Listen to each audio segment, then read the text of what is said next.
May I start? Mr. Madam Speaker, the burden of the government team is not to prove that the concept of debt should be erased from the face of the earth.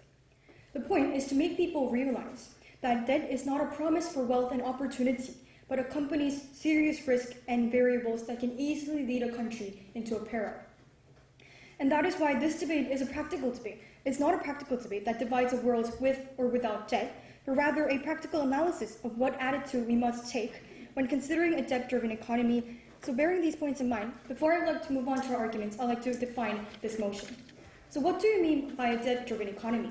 We mean a country's economy where they voluntarily try to go into a relationship of debt, even if they have other choices in how to run their economy. So we're talking about a country that 100% relies their economy on debt, and they are in a relationship with another country about borrowing money, and also they're obliged to pay back that money.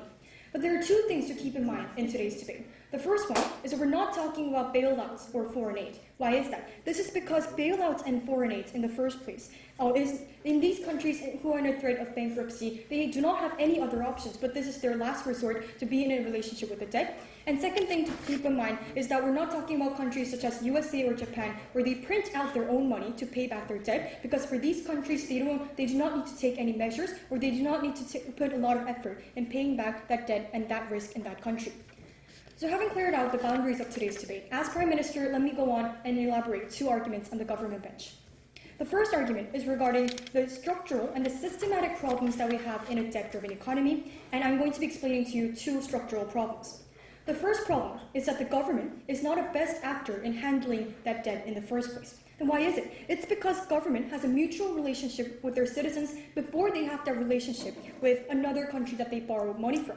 And that is why, Mr. Madam Speaker, as a government, an interest-seeking entity that wants re-election, that also is very sensitive in election seasons, what they do is that they go for what citizens want. And what do citizens want? We believe that the citizen usually wants automatic results and automatic benefits for themselves, because all these welfare, all these infrastructure is coming out from their tax money. And that is why, Mr. Madam Speaker, these countries usually thinking about and very sensitive about their citizens either expand their bureaucracy by employing more government officials, or they give more welfare to these citizens, because that is how they can satisfy how they can make a satisfactory government for the citizens for them to be re-elected. But we believe that these uses are very short-term investments, not a long-term investment that can double the money that they have borrowed from other countries. Then why is this problematic? Let me give you two problems. The first problem is that the interest rate that they borrow from other countries increases as time passes by.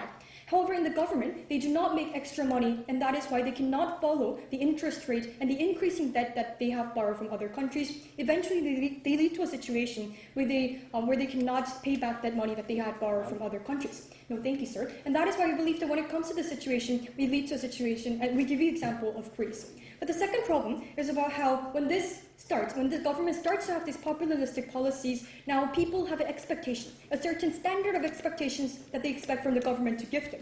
However, if that starts, Mr. Madam Speaker, it's very hard for that government to stop that populistic policies, excessive expansion of bureaucratic processes, or expanding social welfare. And that is why, since the debt is increasing and also they need to give more social welfare, they declare bankruptcy at the end of the day by the incapability of solving the debt problem. No, thank you, sir. And we believe that when government it's not a problem of the individual governments and their bureaucracy. We believe that when it's a problem, a structural and a systematic problem of a government who runs by the economic process of a debt-driven economy, we believe that that structural problem is inevitable, that there is a high possibility of that government's economy being very unstable. And that is why, in the end of the day, Mr. Madam Speaker, we believe that this structural problem, we regret the debt-driven economy.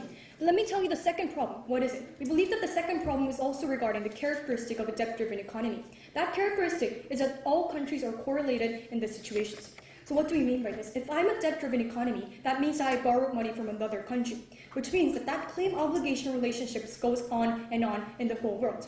And that is why when one country they declare bankruptcy, or they declare that the incapability to pay back their debt, that means that the country that they had a claim-obligation relationship also is an economic unstable situation. This is exactly what happened to Greece, and when the EU's whole economy was unstable, when Greece declared bankruptcy at the end of the day, when we believe that that problem does not extend until domestic problems, but that it expands to the international market, and the other countries are also prone to this problem in the end of the day, Mr. Madam Speaker. We believe that's not the individual government's problem, it's a structural problem that we cannot solve unless we have a debt-driven economy. But before I go on, yes, sir.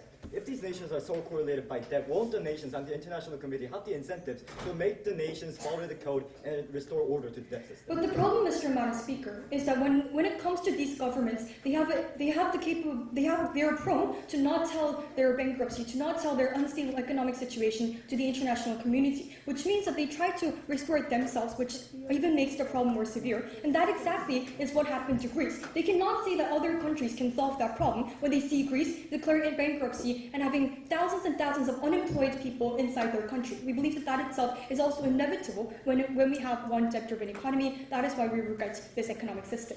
So let me move on to our team's second argument upon how this is very pernicious to countries that are not very stable in these economies, which are, for example, developing nations. I'm going to be splitting this into two main analyses.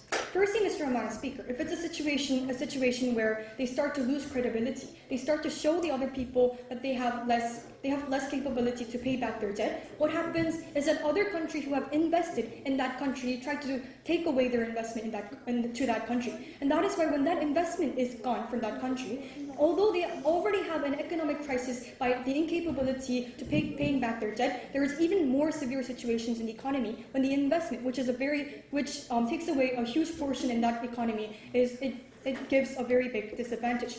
This is exactly what happened in IMF in Korea, right, Mr. Madam Speaker, where when investments were gone, Korea actually declared bankruptcy right over. There were thousands and thousands of unemployed people. We were very hard to live. And that is why, Mr. Madam Speaker, this is very prone in the economic situation of a debt-driven economy. We believe that in this context, this is very pernicious. But second context, which we concede to the situation that they came out from that crisis when they tried to revive their economy as normal. What happens is that since credibility is the most important part, when they already lost their credibility by declaring bankruptcy in the end of the day, Mr. Madam Speaker, we believe that other countries are no longer willing to owe them that money because they believe that they can also declare bankruptcy even in the future. And that is why when they fail to borrow money again, then we believe that at the end of the day, their economy will be much more unstable, and it's going to be a situation, an irreversible harm, where they cannot revive their economy. So these are the reasons why we're very proud to propose it. Thank you.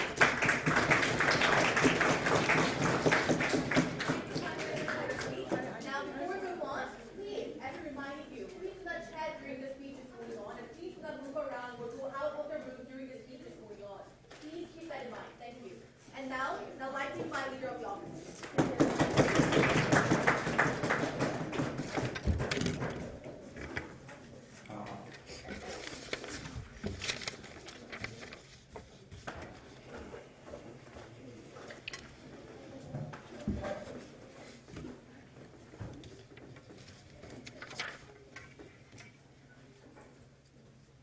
Can I begin?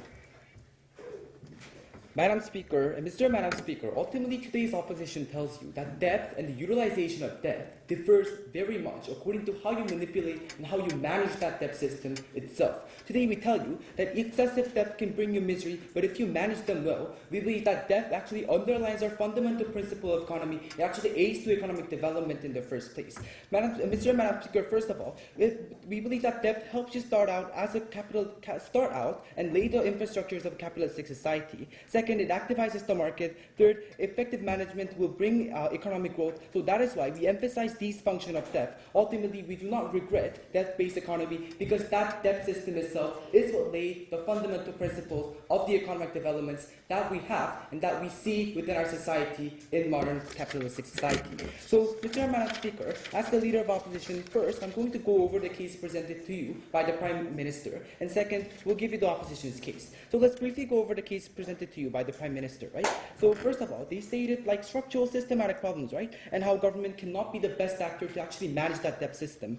First of all, Mr. and Madam Speaker, we think that government makes social expenditures, and when those expenditures require money, we believe that societal infrastructures actually require the government to have the debt within our economic system. Secondly, we think that government is actually the best actor to deal with debts, because unlike individual actors or unlike individual firms who have certain limits when it comes to repaying the debts, no thank you, government can actually weigh the chances, right? They weigh under their certain policy whether or not they have the capacity to pay those debts back. Under these premises, we think that government is actually the best actor within our society to deal with those debts. That is why we give the government the authority to send relate these steps to social infrastructures in the first place. Second argument about like how the formation of relationships with debts is unhealthy, right? First of all, Madam Speaker, no thank you. The global trend of GDP is rising slowly since 2008 and 2010. We believe that under these circumstances of global economic development that is slowly occurring, we believe that forming economic relationship can actually lead to healthy economic structures, right?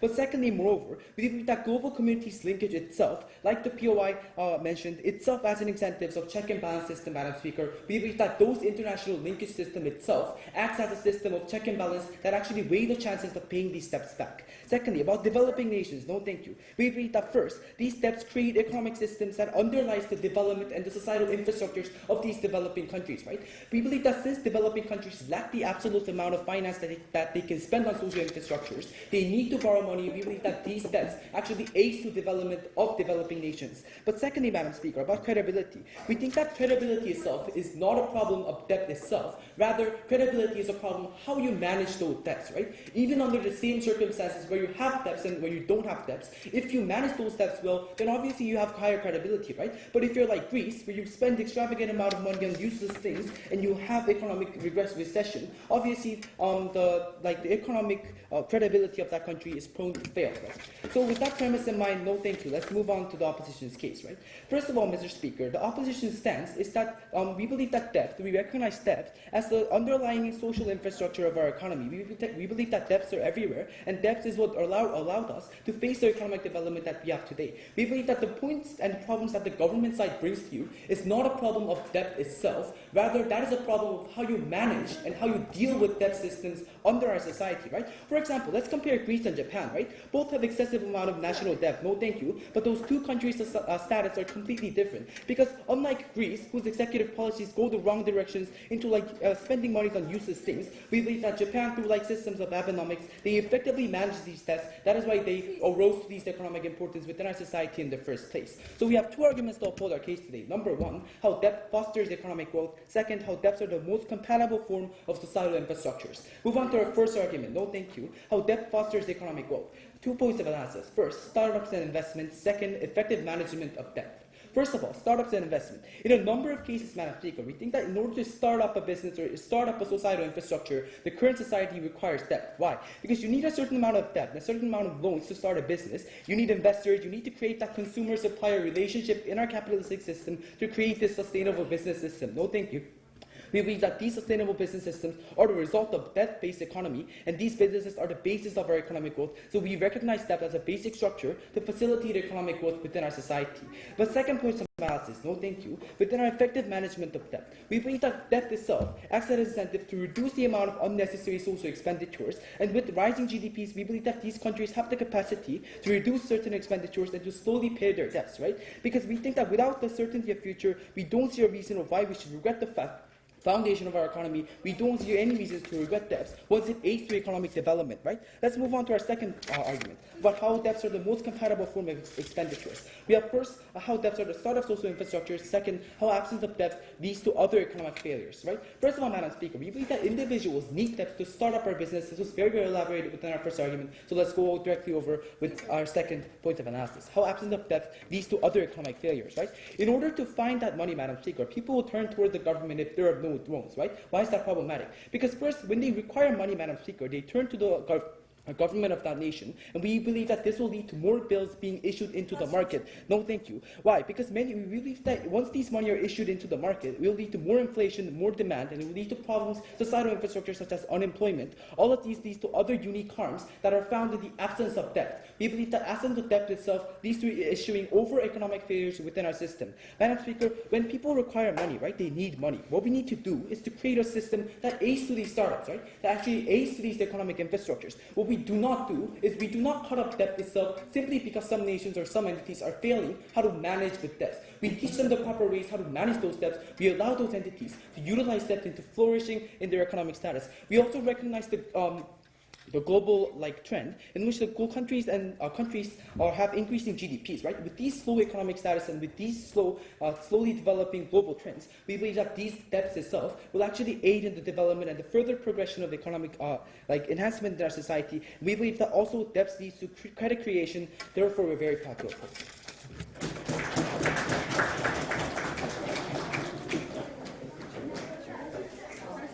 Thank you, Leader of the Opposition, for your speech. Now, I invite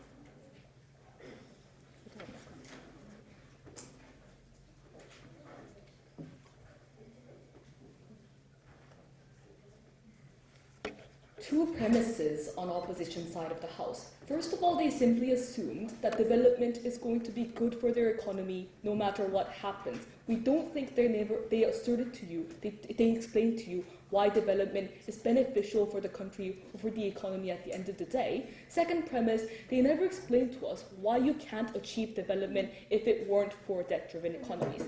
What government side supports today is two things. First of all, we tell you that there are other mechanisms for development, things like austerity measures, things like export-based economies, which I'm going to later extend in my speech. But secondly, and more importantly, we tell you that in terms of countries and in terms of the way that countries manage money, we want countries to prioritize sustainability over development. That's something I'm going to explain. So I'm going to give you a response to all of the things that the Leader of Opposition said. First of all, they mainly talked about development. They cannot simply assert that development is good. That's something that their Deputy Leader of Opposition should probably come up here and explain to you if they want to win this debate. But I'm going to explain why sustainability is better than development. First of all, we tell you that the influence that it has on individual lives is different when it comes to sustainability and development. Because we're not simply talking about whether you want to increase your GDP or not. You want to make the lives of your people in the country better. And in those instances, when you have a lot of debt, but your economy becomes very, very unstable, it's not good for your citizens because the economy becomes very much unpredictable. That is to say, citizens cannot be the right actors to decide whether they want to spend more or not, whether they want to save more or not in particular situations, because of the fact that they don't know about what's happening in their country, but moreover because of the fact that they can't predict what's going to happen. They can't predict if the country that your nation borrowed money from is going to pull out money the next day or not. They can't know if the bank's going to require more money or if they're going to increase interest rates. These are the inherent problems of debt that our Prime Minister already told you about. No response from their side of the House. But moreover, we tell you that sustainability is more important because whereas development can be gradually achieved, sustainability at the point that you become unsustainable, it's irreversible. That is to say, you create a vicious cycle. We already told you why that's the case, but to further extend, we want to tell you about the structure of your economy and the credibility that you have that other nations view you with. That is, we're going to say that at the point that your nation loses credibility because you are perceived as a nation with a lot of debt, at the point that your structure of bureaucracy is skewed because the government has been spending so much money in order to increase your bureaucracy and in order to make sure that they get more populist votes, we think that there's a limit to what you can do as an individual nation because you can't influence the ways in which other nations view you when you have a lot of debt. But moreover, when they tell you that, well, that connection nations somehow good because other nations can pull you out. We reject that premise because at the point that other nations can help you, that means that other nations also have a say in what your political systems are, what your legal systems are, what kinds of policies your nation should carry out. We don't think that that tie is going to be good. I'm going to explain more later. But secondly, second point of rebuttal, we want to tell you that debt is not the only way for development. We want sustainable development. That is to say, we want these countries to be developing with mainly and primarily with the money that they already have. We want to give you two alternatives. First of all, we say that there are austerity measures. That is to say, we want these nations to be spending less on things that are unnecessary. We want them to spend more on things that will lead to development, but we don't necessarily think that that should always come from debt. That is, in the case of Greece, for instance, we want them to cut the spending on bureaucracy. We think they could have done much better if they had turned their investments otherwise. But moreover, we want to tell you that these nations should be able to manufacture on their own. We think that if in the instances in which that is not possible, in the instances in which we're talking about developing countries with literally zero capital, we think it's still possible for these countries to receive investment. We don't think that debt is the only way to go. Moreover, there are also a lot of problems. But then, the opposition's main stance and logic was that it's about how you manage money. We told you in our first argument that this is an inherent problem with debt, that countries don't have the incentive to manage money very well, no engagement. They said, well, that's not true. But secondly, and more importantly, even if it was about management, they have conceded under their side of the house that debt relates most countries to each other. That is, even if one country fails with the management of their own debt, that's going to lead to influencing all other countries. At the point that Greece fails, now Germany has to help them, and in order to pay back their debt, in order to help revive their economy. We don't think they explain why that's good. But moreover, let's talk about economic relations. The opposition was very happy to say that this is a global trend for development. Okay, that's not a sufficient reason to say that developing countries or developed countries should follow their trend. If they want to maintain status quo, they need to explain why that's good. But secondly, they also talked about why individuals need debt. They talked about why private enterprises need startup money, why individual debt would be a good thing. That's out of the scope of this debate. We think that this debate is about when countries do get debt to the extent that they cannot pay that back. We don't think that this is within the scope of this debate. So that brings me on to the third argument on the government side. I'm going to talk about the uncertainty of the economy in developing nations in particular. First level of analysis, how are developing countries influenced by debt? We want to tell you that even the potential and possibility of whichever nation that you're engaged with, whichever bank or company or nation that you owe money to, even the possibility or the talk of that country increasing interest rates has a severe consequences because it increases the likelihood of that country going through bankruptcy. It increases the likelihood of the economy of that particular country to fail. Why is that bad, Mr. and Madam Speaker? We tell you that the economy of individual countries become very unpredictable. First of all, we tell you that foreign investment that comes into those countries are bound to be dependent on what other nations say about your country, not what your situation actually is. So even if your economy is very, very fine, the talk about other nations increasing the interest rate, the talk about other banks increasing the interest rate can severely impact the ways in which other nations who could have potentially come into your country and invested behave in those instances. We don't think that these nations have an incentive to come into very unpredictable, unstable economies and help that economy grow, help that economy become more sustainable. But secondly, we think that it also influences what citizens do. And what citizens do in those particular instances become very unpredictable because they live in a baffling situation. When you don't know what's going to happen to your currency the next day, when you don't know what's going to happen to your market the next day, in those instances, citizens are going to act in all sorts of ways. We think that at the point that economy becomes very unpredictable, it's very hard to support whatever system your economy is reliant on. Because that's the case, because they never prove why development is better than sustainability, we believe that you should vote government. Thank you. Thank you, Deputy Prime Minister, for your speech. Now, I would like to leader of opposition.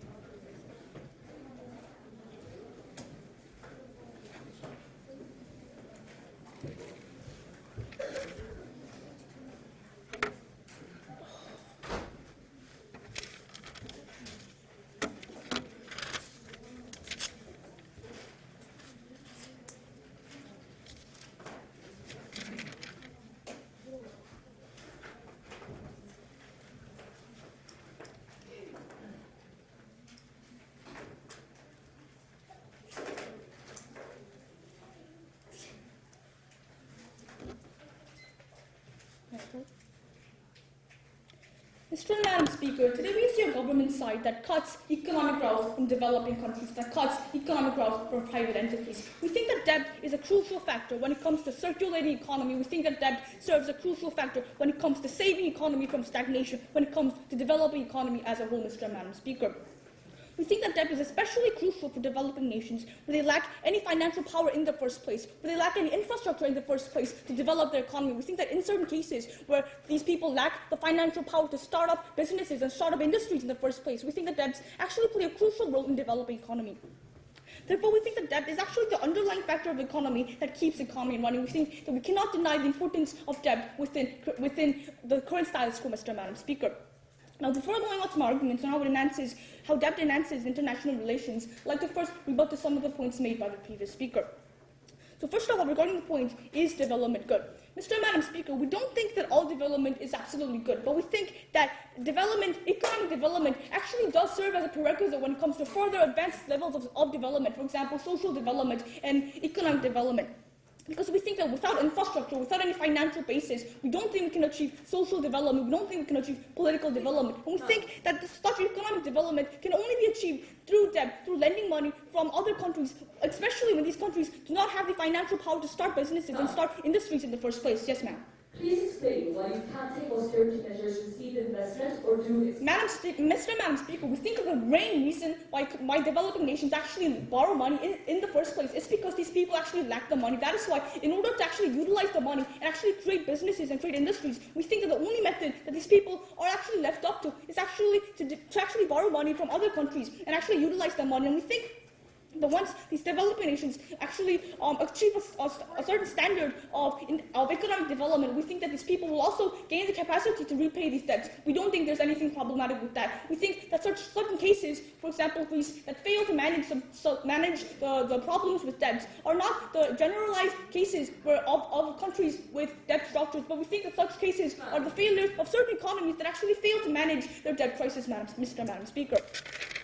Now, secondly, regarding the point of whether the debt problem is a structural problem or a management failure. 3 levels of responses. Number 1, we think that when the government borrows money in the first place, we think that the government actually makes a decision themselves on whether the government has the capacity to actually repay the money after economic growth. Secondly, we think that even in the economic cases that does not regard debt, we think that the government is actually the main actor and the most effective actor when it comes to dealing with national economics issue, because we think that the government is the main actor that has the best interest in holistic public interest, Mr. and Madam Speaker. And when regarding the public interest as a whole, we don't think that private entities are the best actor. We think the government that regards the nation as a whole is the best actor when it comes to managing such public levels of money. Oh, thank you. Third level, we think that the governments who actually borrow money will actually increase the capacity to repay the money, because we think that we see GDP increasing every year. And we think that once GDP increases, productivity will increase, which will lead to much more economic growth, which means the capacity to actually repay the money that they borrowed will increase. Therefore, we don't think there is a structural problem regarding the debt system. We think that the failures we see in Greece or whatnot, we see that such problems are actually management failures. And the government has actually failed to manage the debt that they have borrowed. Thirdly, we think, is debt the only way of development? Mr. and Madam Speaker, as the government side has clearly proved to you, we think that there are many more measures of development, for example, cutting, saving, austerity measures, but we think that that is the most crucial way when it comes to economically develop for less developed nations. Because we think that the underlying structure of the economy relies on debt itself. We think that there's something called credit creation, where banks lend money to other banks, when other banks lend money to other banks, and so on and so forth. And that's how money actually comes to circulate within society. That's how money circulates, and how that actually leads to economic growth. And we think that thus the method of how money circulates within the economy is actually based on the concept of borrowing and lending money itself. We think that circulation of money is actually based on the concept of debt itself. We think that therefore, debt itself is a very crucial underlying structure that forms economy and that develops economy, that circulates economy. Well, thank you. We think that especially in the case of less developed industries, in the case of less developed nations, we think that debt is the only factor that fosters economic growth, because we don't think that there's any fundamental industries, fundamental infrastructure that can foster economic growth in the first place. We think that in those cases, debt is the only measure that these people can actually cut the vicious cycle and actually release themselves from stages of poverty. Or going on to my arguments on how it enhances international relations.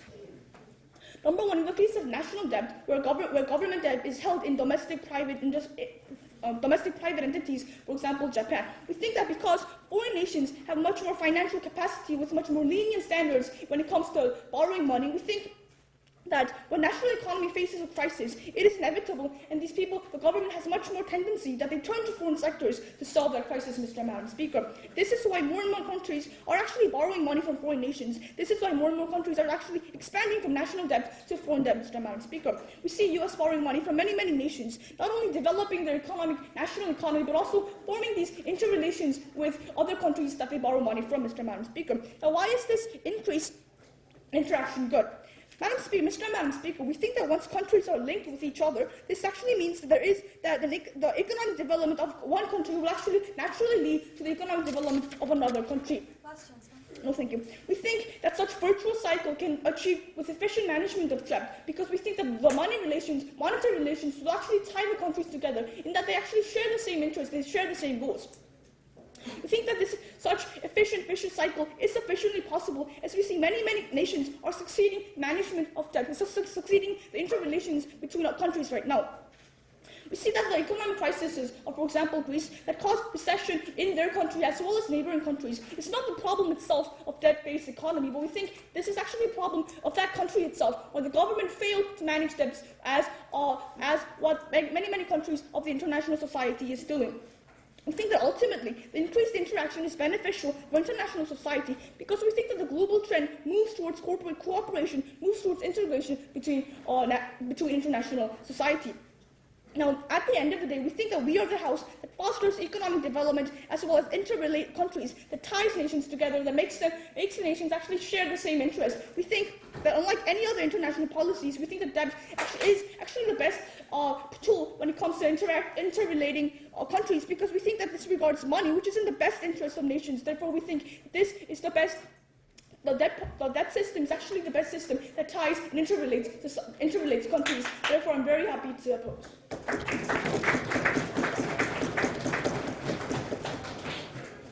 you, Mr. Leader of the Opposition for the Speech, and the line to reply Representative.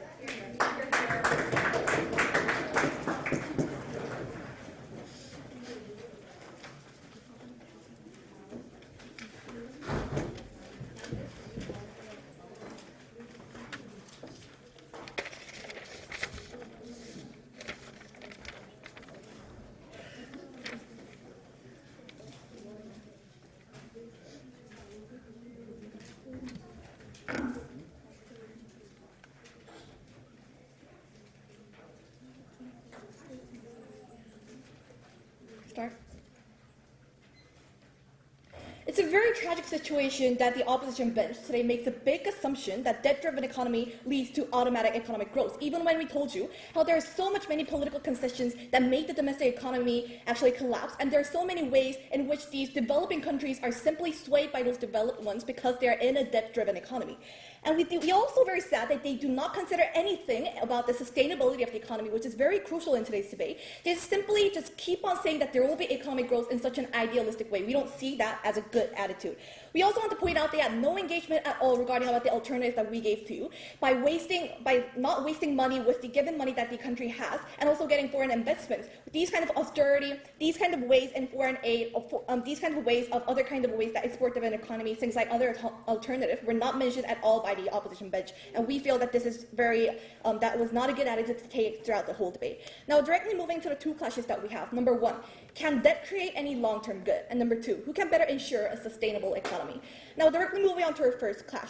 So we have clearly told you, Mr. and Madam Speakers, how debt-driven economy, the debt itself, has an innate flaw, a fundamental problem that it does not have anything to do with risk management or whatnot. We have clearly told you the concept of populism, Mr. and Madam Speakers, how all these kind of government officials are always tending to go through the populism, that they make economic policies using these debt into short-term investments, not long-term things like building infrastructures or things that really may help the economy in the long term, but things that make people happier at that instance, things like giving welfare with these money. But the problem is that the reason why these countries have these debt is because they think that they can pay back, but in order to pay back, you need to have a long-term profit, Mr. and Madam Speakers. But that does not happen because we already have these concepts of populism, does not have anything to do with risk management. And we also want to tell you, in that sense, they have no engagement regarding about the populism at all. The only response we heard, Mr. and Madam Speakers, is that governments are better than citizens in handling money. Mr. and Madam Speakers, of course they're better than citizens. This debate is not at all about who should be the actor. The debate is, should the government be actively engaging in the debt-driven economy in the first place? We believe that that was just out of debate. That's the reason why we tell you another inherent flaw that these kind of economy has is that it has a deep correlation with other countries once this debt-driven economy happens. We have clearly told you how if one country collapses or one country does not have the possibility to pay back the money, then absolutely every country linked with that country, the network that they have, will automatically make the world at all, any kind of countries in that correlation to collapse as well. Like, see the examples of Lehman Brothers, how these American company led to all of the other corporations who bought that bond, and all other states also had a lot of sway by these kind of one institution just because they were in the relationship of debt. And we also want to tell you, regarding the point that they gave us, that if these countries are correlated, they will become better, it will be a healthier correlation. No, Mr. Speaker, they're not in the equal relationship like they're in the international cooperation. They're in a relationship when one country lend that money and a country borrowing that money, meaning that the country that borrows the money are already under the status of the lending country, meaning that they will already have some problems like political concession. They're not in the equal relationship where they're they're altruistic and thinking all about others' economy. More importantly, other countries can never actually make correlations on a domestic policy. That's the reason why inherently these kind of debt-driven economy can never success.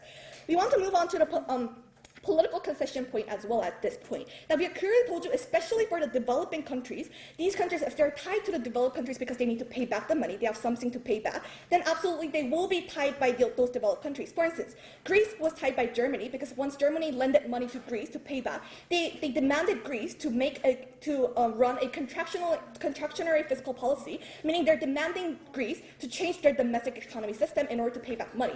That automatically made Greece to collapse in terms of their domestic economy, meaning that political concession makes the individual country unable to make the proper economic policy for their countries because they're tied politically as well.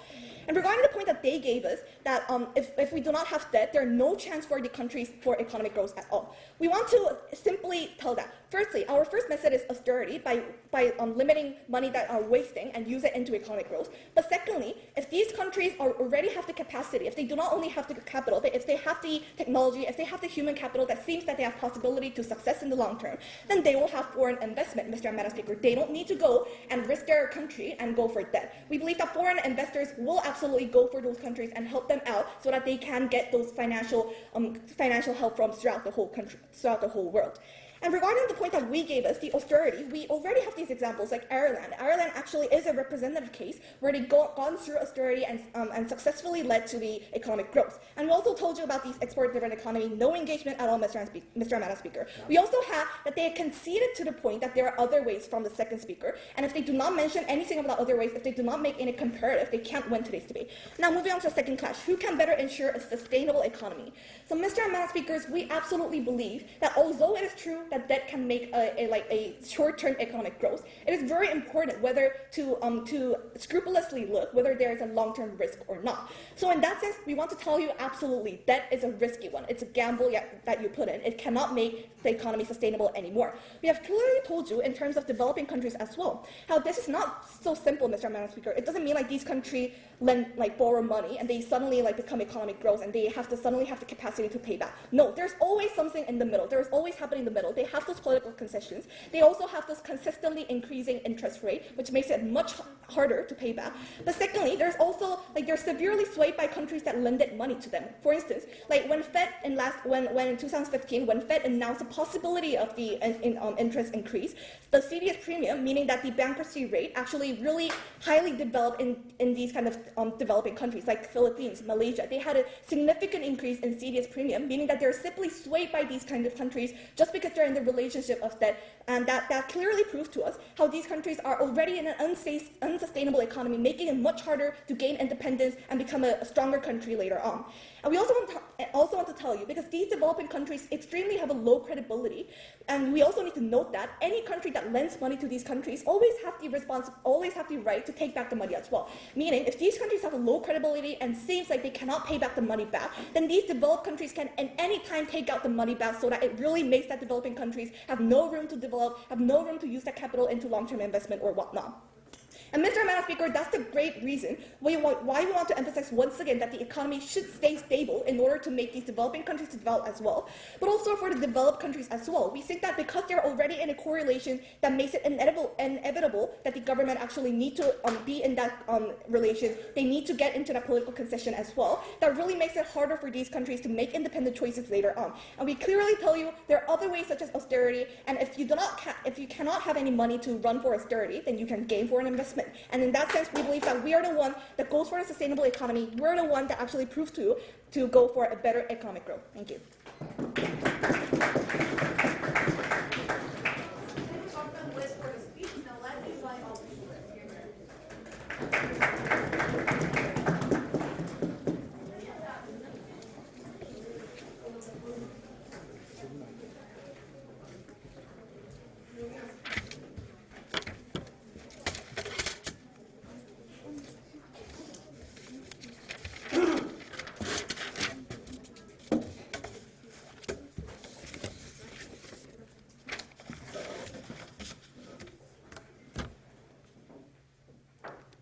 May I start?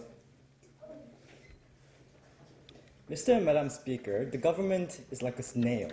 They're really slow. They try to talk about sustainability versus development while they omit the word slow. Their idea of sustainability is very slow, ladies and gentlemen. I want you to remember that. And that slowness is what we, the opposition, want to argue about. That slowness is what is very impossible, even if we say that slowness is the development way to go. We say that in developing nations, especially developing nations that they wanted to talk about, it's very impossible for them to continue on with slow innovations, with slow process, because of their lack of resources, because of their lack of infrastructure, ladies and gentlemen. As the opposition whip, I prepared 3 clashes. The first clash is the question that they really wanted us to talk about, which we actually have been talking about: development versus sustainability. The next clash is about the government as a handler of that budget. And the third clash is about the International Committee. So moving on, the first clash about the question between development and sustainability.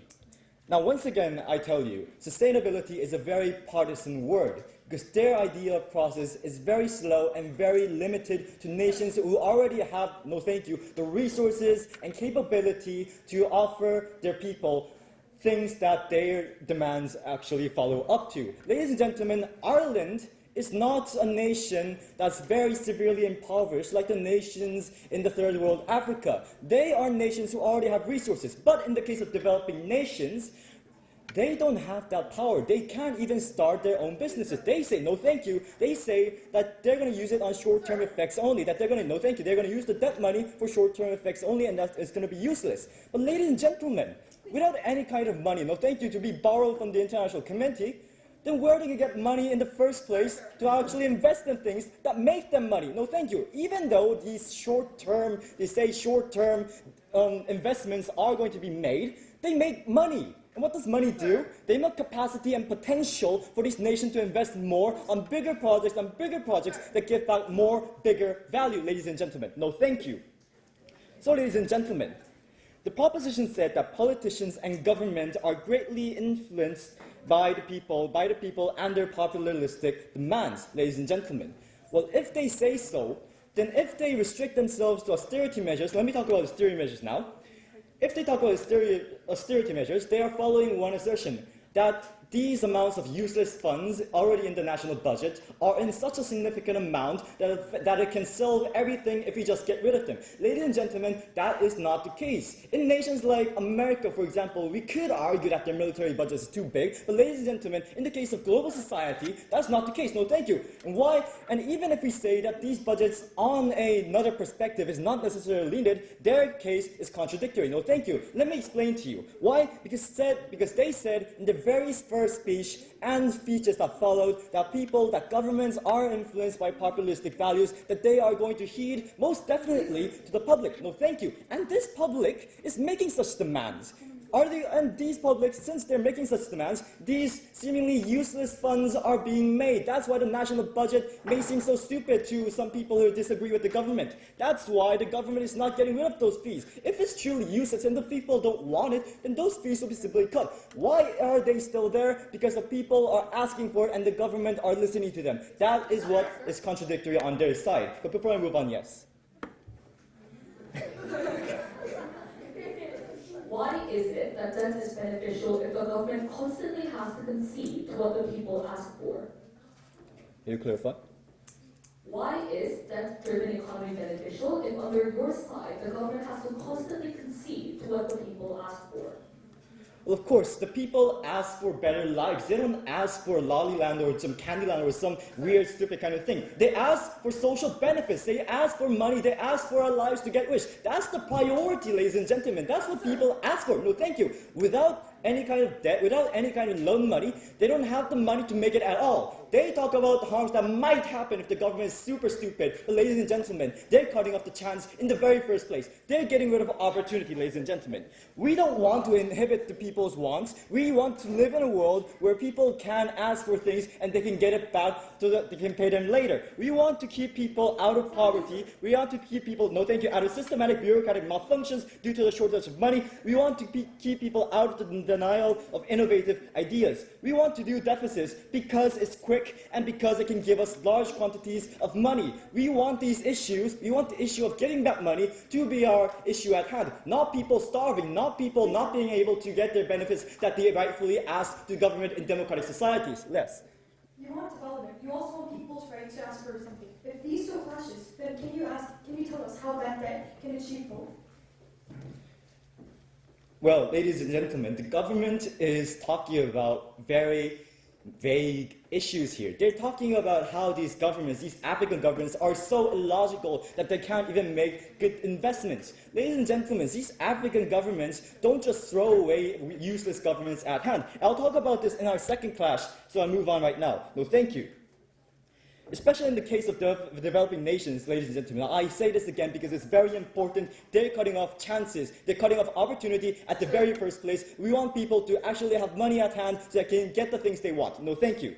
And also in the case of sustainability, ladies and gentlemen, in the debt system, ladies and gentlemen, the debt system is sustainable. We, in fact, talked about that in the Deputy Leader of Opposition speech. We told to you, and also the Leader of Opposition, we told to you that these investments aren't stupid investments or fully empty investments. These investments give back money. What does the money give back to you? That gives back to you GDP. Higher GDP means that you can handle that debt, that you can manage that debt, and you're not going to be fully dictated by debt. That's what it means by sustainable development that we're talking about here. Debt systems can also have sustainability. It is wrong for the proposition to say that debt systems are inherently and completely flawed in the very first place, to not be sustainable at all, ladies and gentlemen. Now move on to the second class here, the government as a handler of the debt budget. So what's the government's comparative here when they're saying that the government should not handle the money? Because even if we get out of the debt system, it's still the government who's touching our money, who's controlling our budget. Their argument does not stand in the very get-go of their argument, ladies and gentlemen. And what's the government like, ladies and gentlemen? They have educated scholars, they have economists, they have people and politicians who can take care of these issues and make good investments, ladies and gentlemen. And thirdly, the clash about international committee. This is very simple because they have addressed it in repetitive and illogical terms, ladies and gentlemen. The International Committee has incentives to take care of their members so that their members can make wise investments and not fail and not default and not harm the international society as a whole, ladies and gentlemen. That is why the International Committee can in fact control these nations and can in fact save nations who are already in economic decline because they are potential investors and they are what makes the world rich again. Ladies and gentlemen, vote opposition.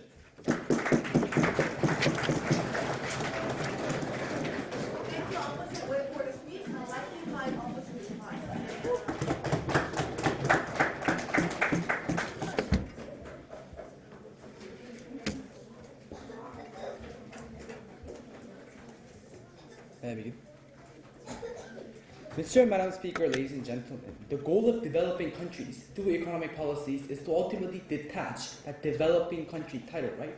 The goal of developed country is to detach that title and to become even more developed. We see the ultimate goal of economic policies and the ultimate goal of economic infrastructures is to ultimately reach a society where we actually have tangible economic progressions, a society where we actually have what we can call economic development. So therefore, we think that if these debt-driven economy can lay the start for these economic development, we don't see the justification of why we should regret that in the first place, Madam Speaker. So, to my speech today, I'm going to go over two questions that rose as rather importantly throughout today's debate. Number one, who brings better economic progressions? Number two, whether or not government is actually the best actor to manage these debts in the first place. So, first of all, who brings better economic progressions? So the government today basically came up to you and generalized those states that failed to manage these debt systems and that failed to reach that sustainability that debt system can actually provide. First of all, Madam Speaker, we don't see that as a justification for refusing the current status and the current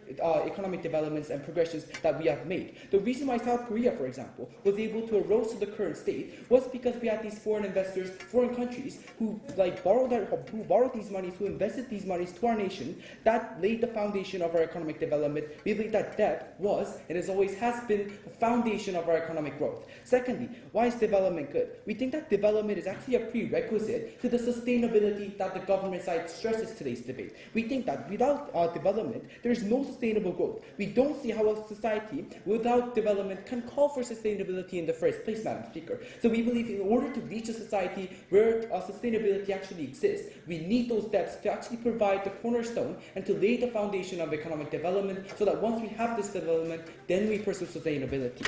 So, secondly, incentives for management. So, the government came up to you and told you that these countries don't have the incentive to manage these debts effectively in the first place. First of all, Madam Speaker, that is not the inherent problem of debt. That is a problem of incentives and management of individual nations, right? Unless they give you that clear linkage, we can't point the causation to these debts when there are other nations who manage these debts completely fine. When there are nations like Japan who actually make development out of these debts. We think that they ignore the different status and the mechanisms in which different countries today actually fight debts. We think that debts, if managed well, as we have told you from the start, can actually lay the foundation of economic development. Second question that arose as importantly, is government the best actor to deal with debts? So the opposition basically tells you that structurally and economically, government is actually the best entity to manage these debts from within domestic or foreign trades. Why? Because first, structurally, government has the capacity to weigh their decisions, Madam Speaker. They know the certain dependence, and they know the excessive dependence can create vicious cycles. So we believe that they have the incentive to actually weigh the benefits and to weigh their policy. Secondly, economically, we believe that governments actually are the entity who lay the foundation of our social infrastructures, right?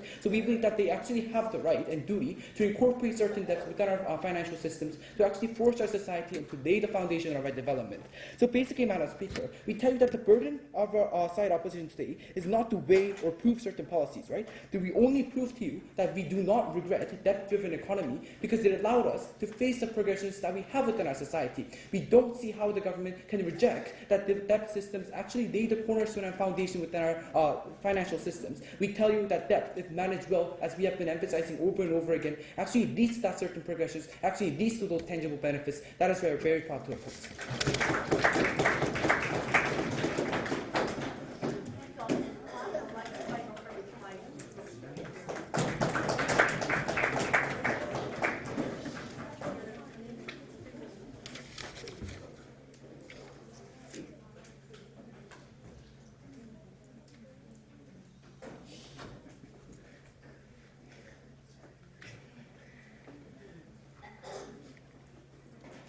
Ladies and gentlemen, we wish countries, governments, and people were as smart as what the opposition would have you believe. But unfortunately, solving economic problems and managing economic situations isn't as simple as that. If it were as simple, we wouldn't have any economic problems, and even if we did, we would get out very easily. But that's not what this debate is about. This debate is about how government should do these kinds of things, given that these are hard things to do. And we want to tell you that in a situation when the government is very happy to take the easy way out and burden the future by taking on more debt, by taking on more things and more liabilities, more economic and political concessions, we're not very happy with that. That's why we're very happy to regret that. Given that that's the case, I told you 3.5 speakers ago that there are 2 things that opposition should probably prove. First of all, I told you that they should prove why development is a good thing. Second of all, I told you that they should prove why development is the most crucial and the only mechanism for achieving economic development, for achieving spending more on your economy. So first of all, let's talk about the idea of whether development is actually good. I told you in my speech that sustainability is much better, that it's more preferable to have sustainability because these are the things that influence individual lives, no matter what high rate number of GDP you have. If that is a very unsustainable one that can collapse in a moment, if it can collapse at the point that other countries pull out, if your country's economy becomes very unsustainable, we told you that's not a very good thing. Moreover, we told you that there are inherent problems, inherent and irreversible problems, in which once you step into that, it's very hard for you to get out. The only response you get is from the government opposition reply, saying that development is a prerequisite for sustainability. We don't think that that's something that they've explained throughout their case. We don't think that they should take this debate home on this ground. But moreover, when we ask them the question, what are the particular benefits of development under your side of the house, they give you a very happy depiction, saying that, well, people get to live better lives. We don't think that that was a linkage that was provided from their side of the house. But secondly, let's talk about the idea. We told them to explain to us why debt is the most crucial way for spending money. And in this particular aspect of this debate, their context was very limited because they were very willing to limit the debate to developing countries that had no capital. That's not the context of this debate. We told you that this debate is about all kinds of countries who are willing to take on debt in the status quo for all kinds of reasons. We told you that for these countries, there are different kinds of measures that they can take. If you are a developed country, you can probably take austerity measures, spend less on things that are not very necessary. If you're a developing country, then you're probably willing to receive more investment and capital. The only response is Deputy Leader of Opposition concedes that these other methods are all fine, but she simply says, well, debt is more crucial, the most crucial, without ever explaining why. But moreover, we tell you that even if debt was effective in the short term, if it brings hard consequences in the long run, as our government bench has constantly run for you, we don't think that they can take this debate. But then opposition says that government is apparently the best actor. We told you that this is very irrelevant in this debate because we're not talking about whether private citizens or the government should take on debt. We're talking about what kinds of mechanisms government should use to deal with economic situations, to deal with their financial situations. In those cases, we don't think that this is in the scope of this debate. But moreover, we told you that it's under their scenario, if the government is the best actor, at the point that you start taking on debt and at the point that you start giving political concessions, it's impossible for you to make that decision as the best actor because now you're influenced by foreign countries. That was a case we ran on government side, no response. We moreover told you that relations and ties are going to be bad for your country at the end of the day, even if we concede to everything they say and say that in a majority of cases debt is sustainable. We think that the minority cases are cases that influence all of the other countries around you, all of the other systems around you. And at the point that the economy is very much influenced by the way that debt is carried out, by the actions of individual countries that you can't necessarily control, we think we win this debate. Thank you.